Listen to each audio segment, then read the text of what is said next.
In this video, I'll show you how to create a sub-account in Gohighlevel. It is a straightforward and clearly described in the video, so follow all the steps. But before we dive into all of it, make sure you hit the subscribe button below and ring the notification bell so you never miss out on our latest content. Let's begin. Okay, so we're creating sub-accounts using Zapier. Now, I need you to head into your agency settings and grab your agency API key.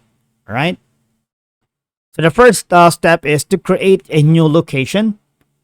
You will need to use agency API keys. So to find your API keys, please head into your agency view. Alright? Settings, API keys, and click to copy the API key right here. Alright?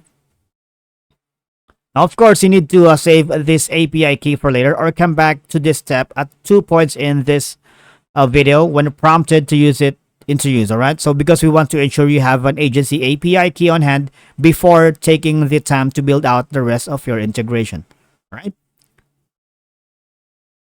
now once you've copied the agency key, what we need to do next is simply the first step is in your Zap will be the action event that will trigger Zapier to create the account in Highlevel.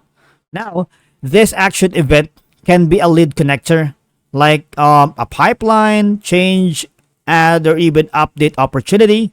Alright, so we can use now Zapier's capture webhook action and the workflow to create a new sub account.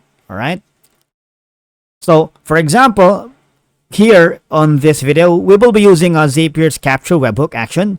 So please copy your webhook URL and proceed to the next step. Alright, now, the next step is a new workflow in Highlevel that will execute the Zapier's webhook that we just created. The first step is we need to create an order form called account creation form right here. Okay, click on the plus button right here and search and select webhook. All right, that here. And once you have set up your form in webhook, of course, please test the webhook before proceeding to the next step. To test your webhook, please submit the form right here at least once with some dummy contact data. All right, after doing so, next is now you need to just hit continue and of course run your test. Check to see your post results in your location ID right here. Okay, and that's it for today's video. Thank you so much for watching. We will see you all in the next video.